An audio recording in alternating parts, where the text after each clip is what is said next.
Isang pinagpalang araw sa inyong lahat. Tayo po'y magninilay sa salita ng Diyos, ang pinagmumulan ng awa at tawa ng ating buhay, ang salitawa. Pinabati ko po ng isang maligayang pagdiriwang ng kanyang kaarawan ang aming mahal na obispo, ang tatay ng aming diocese, si Most Reverend Jacinto A. Jose. Happy birthday po, Bishop. May the Lord bless and keep you. May shower upon you all the blessings He has stored for you. Happy birthday po and enjoy your celebration. Mga kapatid, ang mga bagay po na mahalaga o ang mga bagay-bagay na nagtagumpay at nagtatagumpay ay hindi po nag-uumpisa sa ingranbe, malaki at kagilagilas. Ang mga ito ay nag-umpisa sa mga maliliit lamang. Ganito po ikinumpara ng ating Panginoon ang paghahari ng Diyos, the kingdom of God. And so the kingdom of God here, the basileia in the original word, which is Greek, basileia, is not a place or territory, but of a network of relationships. In fact, in the book of Benedict XVI, Jesus is referred to as the Basileia, the kingdom in person, meaning the kingdom of God is present through Jesus Christ, or God is present among us.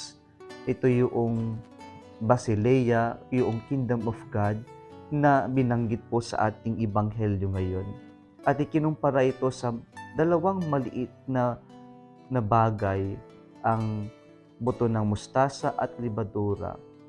At kapag ito ay itinanim at ito ay tinabaho, nag-uumpisa man sa maliit, pero ito'y uusbong, ito ay lalago at magiging mga malaking puno, at ito ay magiging do sa ating kalawang imahe.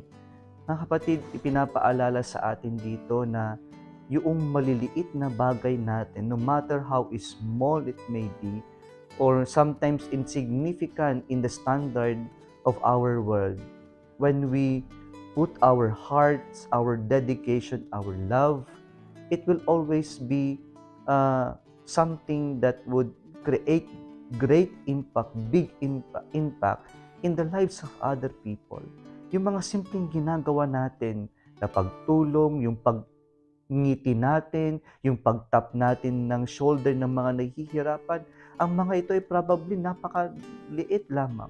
Pero yung impact ng ginawa natin dahil ito ay out of good intention, out of our love for other people, yung impact nito ay napakalaki. Mga kapatid, lahat po ng mga malaki at tagumpay ay nag-uumpisa sa maliit.